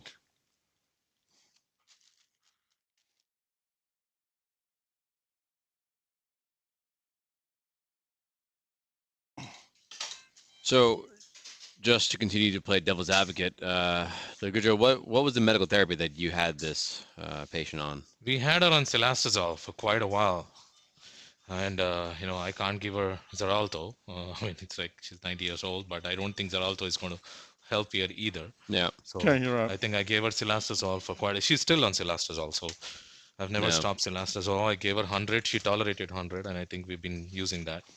Yeah. So now, guys, give me a Yeah, I mean, I don't know about you guys. I've had the most success with silastazole for people who have like more of a iliac disease as opposed to these popliteal and femoral disease. For some reason, the response I've had from patients who have iliac stenoses or occlusions respond much more favorably to silastazole medical therapy as opposed to people have silastazole helps very well in claudicants. I don't know in critical limbs how much silastazole actually has a role. Exactly. So there's enough data to suggest that increase in talking about like the symptomatic for claudication improvements. I'm saying for the femoral popliteal patients, they don't have as much of a robust response to silastazole as I see with the iliac patients. Yeah, that's definitely a possibility. But you're right. I mean, it's mainly for claudicants and improving their walking distance. But in this case, aspirin, Plavix, antiplatelet, yes, all no, that maybe. But now even this wire is not going. This catheter. Okay, give me now an 035. Balloon, you want to no, give me the 035 wire now. 035. No. You want straight or angled? Angle. Give me an angle. We need to frog leg. One last time, guys. A few more minutes, and then we'll see what happens. Yeah, I think it was just in this case you might have to slowly upgrade your balloon size. I mean, your 3.0 went through your balloon well. Probably have to do a 4 or a 5.0 to really make a good track, especially at that calcified segment. So yeah, you're right. It's going to take a few more steps for sure before we really get that out back down. But the real hard work, I mean, still there, but at least half of it was crossing the lesion, which was eventually done in a very nice way. So I think, but still have some work to do. All right, let's go for distal perineal access. You want to do it? Yeah, I agree. We're going to go for distal perineal. So I guess for those at home, we're going to continue recording. And I don't know if you want to. Should we stay live? I mean, this is probably one of the longest cases we've done. Yeah, but I think if we begin the perineal access right now and just begin the first steps of it, I think we can keep that live. Then we'll see. If we see that there's lots of complexity crossing from the retrograde approach, maybe we can continue to record and we'll keep it on. But I think at the very least we should get the wire. That looks nice. Yeah. All right. Let's. Maybe I don't need dye. Let's get some lidocaine. That looks promising. Yeah. No, I think that looks pretty good. That looks pretty good. Give me a torque on this. Let's see if it just pops in. Let me reduce the loop here. Yeah, it's just trying to pop. Ooh, wow. It's too big a loop, huh? Too big of a loop for the vessel size. No, nothing will happen. Try it. No. I think we still have enough. What wire are you using there, PK? 035, brother. Okay, you want to probably switch over to a Terumo Gold? Yeah, I think so. That helps you. Yeah, maybe 018 Terumo Gold might lose the loop and see, PK. You might pop in. You're right at the junction. I'm so scared to dissect this down. I know. I agree. But the collateral is below it, so no, I understand. But still, I know. That's good. No, that's right at the level of the collateral. I would not go there in that direction at all. You'll probably take a Terumo Gold. Yep. Yeah, to gold or no, we're not in. No. All right, now give me a Terumo Gold. Yeah. While you work on this. Anything just pop in there. Through it. Yeah. I think that's a relatively healthy segment right there. So hopefully. Terumo Gold, guys. Okay, so we're gonna stay on for a little bit longer.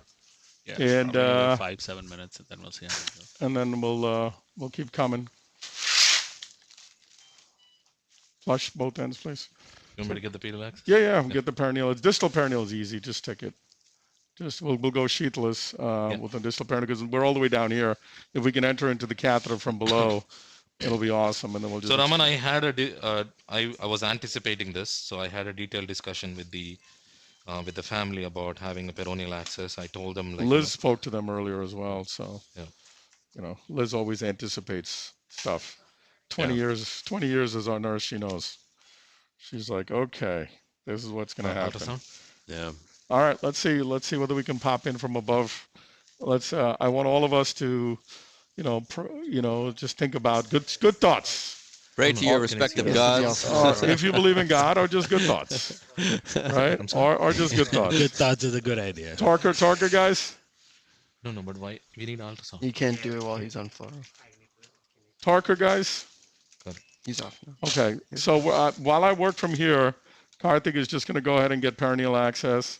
And what we're going to do is, because Karthik is not going to need too much here, I'm going to have Ray mag up for me, and we're going to move the camera down for Karthik. So this way, we may be able to pop right in, I hope. I think it'll be hard for you to get a perineal access with the frog leg. You really have to bend your knee in to have that tip fib become like a V. I mean, use ultrasound and I know, but then depending on how you enter, go anteriorly or from the side. That's the biggest question you have. Well, no, I think he'll enter anteriorly here. Yeah, I'll probably enter anteriorly here. So you should. I mean, that's what's recommended. Yeah. So.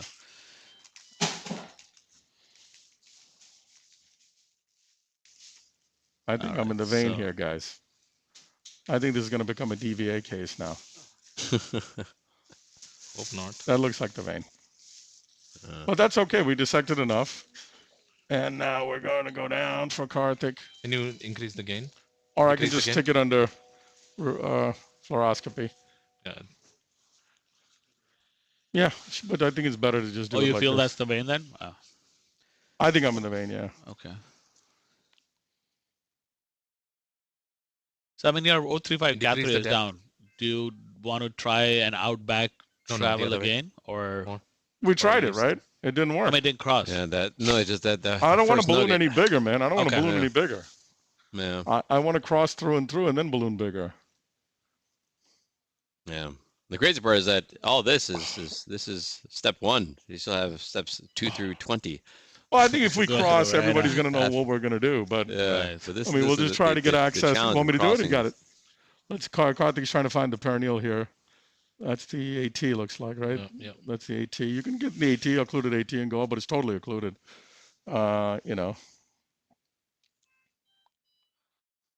a lot of people, you're right, would also try to find occluded vessels, go through it.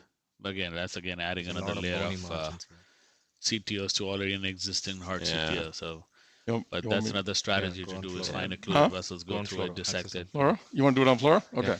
All right, we're going to do it on Flora, guys. There's a lot, remember. Straighten out the leg. All these straighten out the CTO leg. segments, the proximal cap is straighten out the leg for me. Calcium, correct. But the distals, there's much more heterogeneity in the actual take out content of the cap. So take out anything under her leg. Based on the CTOP classification, of course, here the proximal is very unfavorable. Why is this so tight now? Oh, okay. What's tight? We're trying to, No, we're just trying to keep her straight. That's we're trying to just rotate her and see whether we can do it. Flora. Okay, Mom, come down.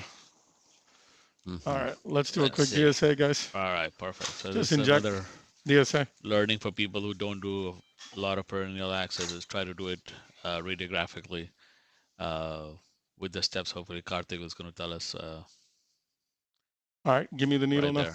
Lidocaine. Actually, we can hit that AT. That's not a bad idea. That's not a bad. Okay, Flora. Go me on coronary, guys, for me.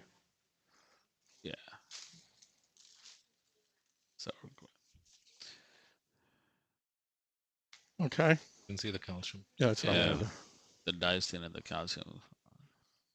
Yeah, so again, for all our viewers at home, where you're kind of new to getting the tibial access for the perennial artery, as the bones are coming together, they form a V. So in in the Sharp. more of an AP angulation. Give me you see that the as that needle. V is forming, the perineal tends to come right down the middle.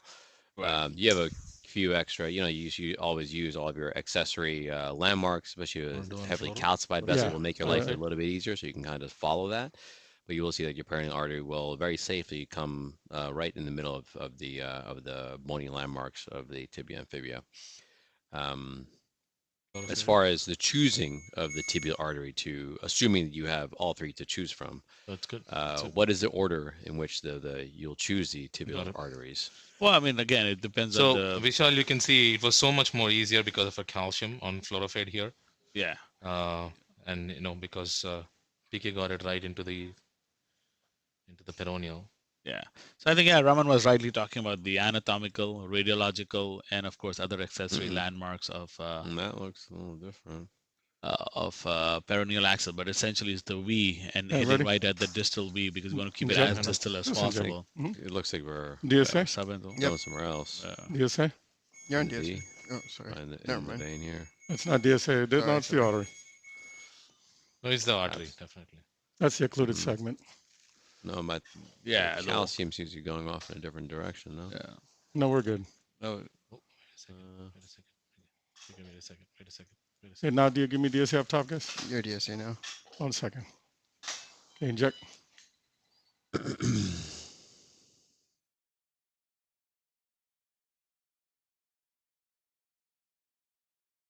Ye of little faith, huh? Let's go. Let's go right here. I'm talking to myself, by the way. Inject again. Inject. Good. Yeah, it's always good to visualize. It's always good. If you have any concerns like PK has, okay, just to I'm make in. Sure. So we're in. All right, now give me the 018. So CXI. So honestly, like me and Metzger feel the same. It's like everybody wants to do. Yeah, I would put that in. We should be able to cross. Metzger feel the same. I mean, we like to do this what is it called? Now we need Angiomax, Liz.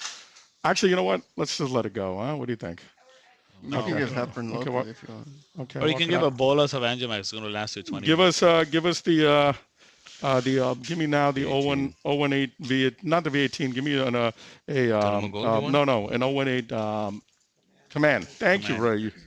Thank you, Ray. Can somebody give this the cocktail here, guys? So everybody at home may be like, wow, why didn't they try this from in the beginning and just cross it in 2 minutes? But the part of it is, perineal access, pedal access, we do it all the time. We can do it. We'll edit the video down so we're not seeing us mess around so much with that other access. But the point is, you have to be able to try to cross from above, right? And this case would have been very simple: cross from above, open it, and then stage it. So Karthik is going to give our cocktail here. No, 300. A little bit of heparin or whatever he does, and so hopefully we cross from below. And it's not going to be that easy, I can tell you. This is we've got a lot of planes above, but I think that those planes are going to help us right now to cross. So what I'm doing now, guys, I'm going with an 018 system from the get-go. So I'm going with an 018, what is it called, command, with an 018 Terumo, with an 018 CXI. We like the CXI here at Sinai because the pushability is fantastic. And it's a really easy catheter to track it up compared to some of the others that are available. I'm not being disparaging to any technology, obviously. So we're going up here. I don't think that's the plane. I don't know if that's it. It looks pretty good though. Let me see now. And now we need to see where our other catheter is. Ray, look out, please. Yeah, I think it's a very good strategy of going sheathless, just your micro catheter, so you cause minimal trauma with the wire. And the goal will be to obviously work all from top down or antegrade. Here, the goal is to just connect the 2 dots and try to go. But Ray, just pull back your wire. Technique. But just we'll hold off. Okay. We're gonna need to. Okay, we need to frog leg, and now we need to. But let's put the CXI up first, Karthik. Yeah. Let's put the CXI up first. So Karthik is gonna walk this out and track the CXI up. You can see how far away we were. I told you I felt we were in the vein. I think we were. So now we're gonna just walk this up before we frog leg here. There we are. So now the wire from below is gone almost all. Now Ray, just pull back your catheter a little bit. Keep pulling back. We crossed, I think. Yeah, push it up, Karthik. Pushing it. Okay. Oh my, no, we didn't cross. I wish we crossed. Push it up. I think you actually just stuck at that same nugget where you were. I think you're no, I think we're through it. We're through it. It looks better to me. Yeah. So now we're gonna go moving more freely. Yeah. If the wire is maybe so now, pull your 035.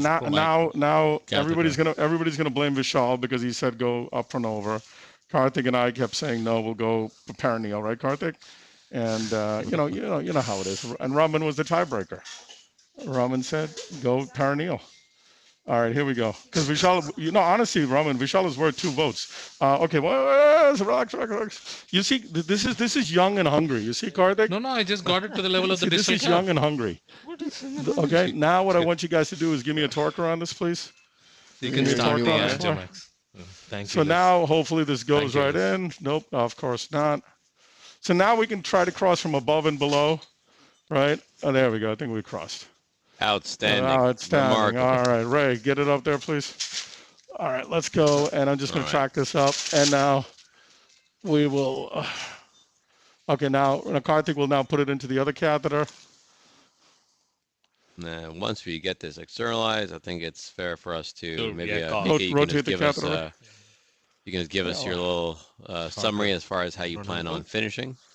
Well, I think at least we'll get balloon flow, right? I think we oh my goodness.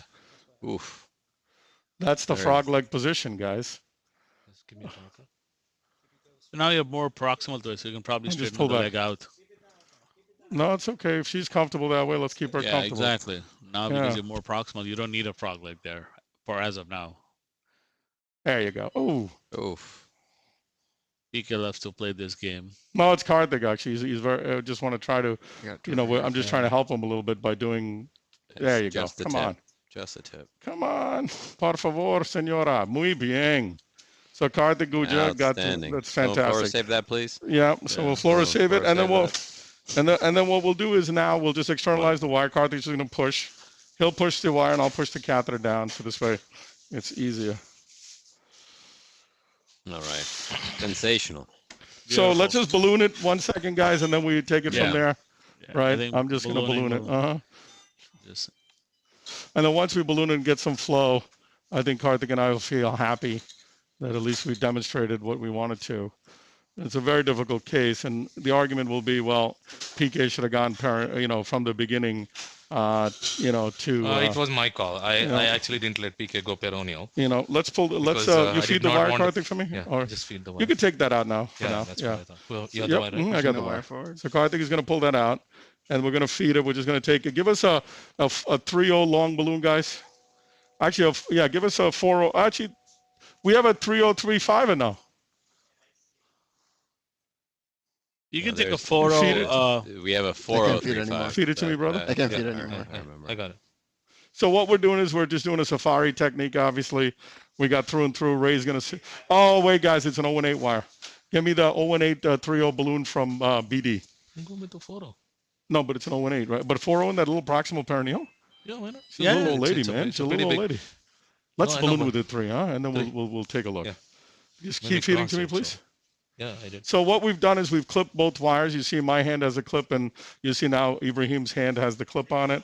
We're behind Karthik. We should, that's not sterile technique. I have the clip here, don't worry. There you go. So now as he feeds it, Ray, you can go there. Yeah, not 200, shorter, like 120, 150. Ray, go there. Over there for now. Yeah. And then we'll finish up. So once we balloon it and we show flow, we'll be done. I'm sorry, Rosie. I think that's a good idea. We'll establish the inline flow, and then of course we can discuss the quick we'll discuss the quick. So now I don't know whether we need to do Shockwave because we're very subintimal, but now we're true luminal from below.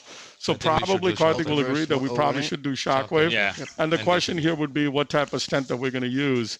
I think we're probably going to end up using a Supera. I mean, maybe depending on what size. We'll see how DCB. I don't know, guys. DCB, really? Come on, guys. in this level of calcium, I definitely think we should use stent. Remember the recent paper that we published in JACC showed, greater than 30% residual is DCB failure. This was not studied in that trial.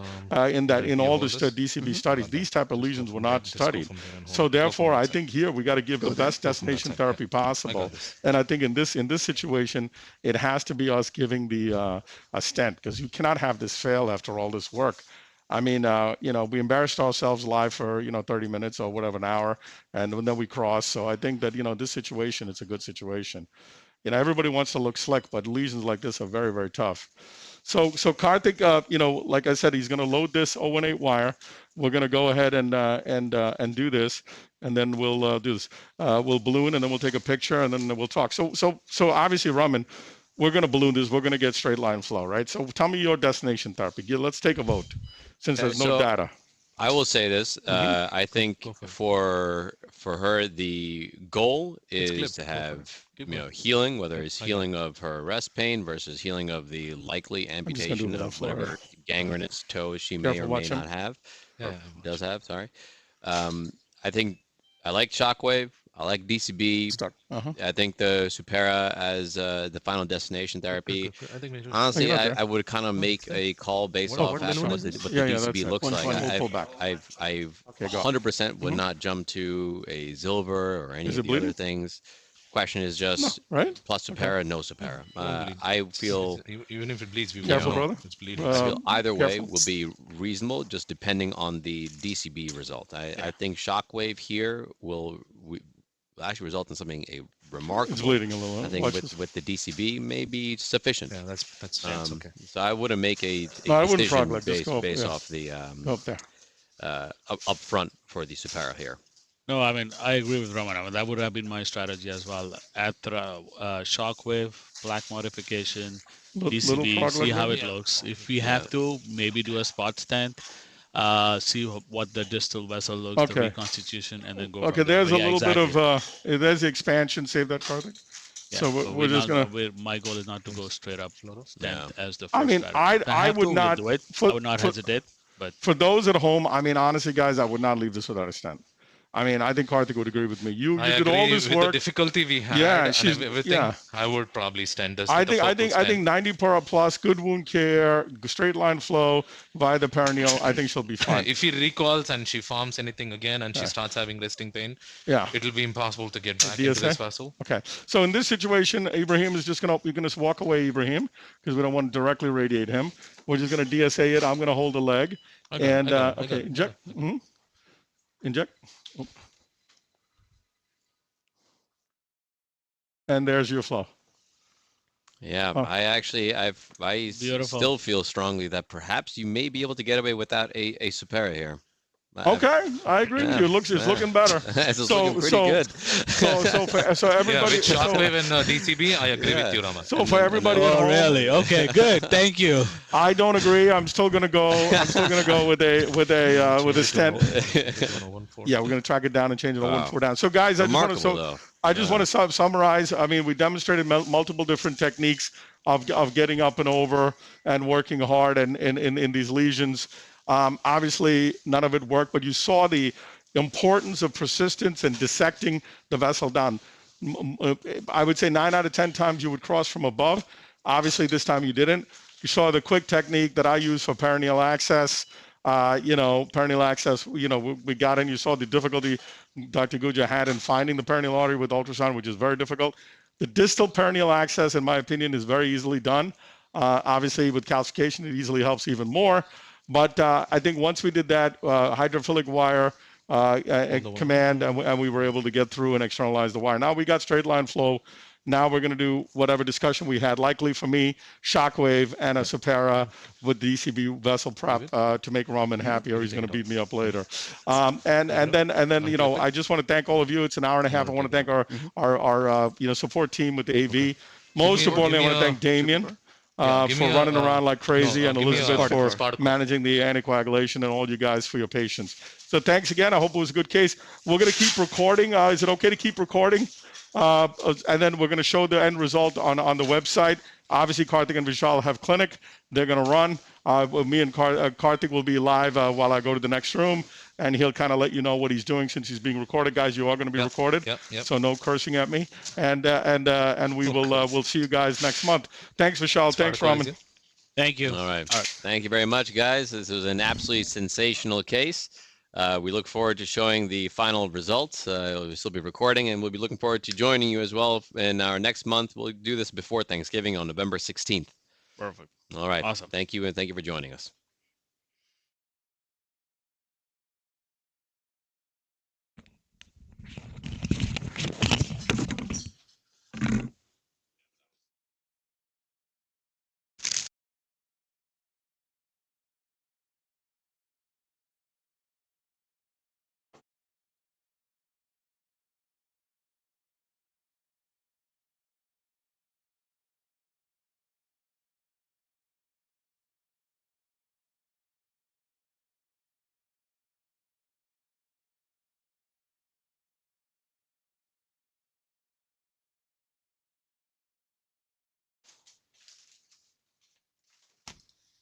You all right? Mm-hmm.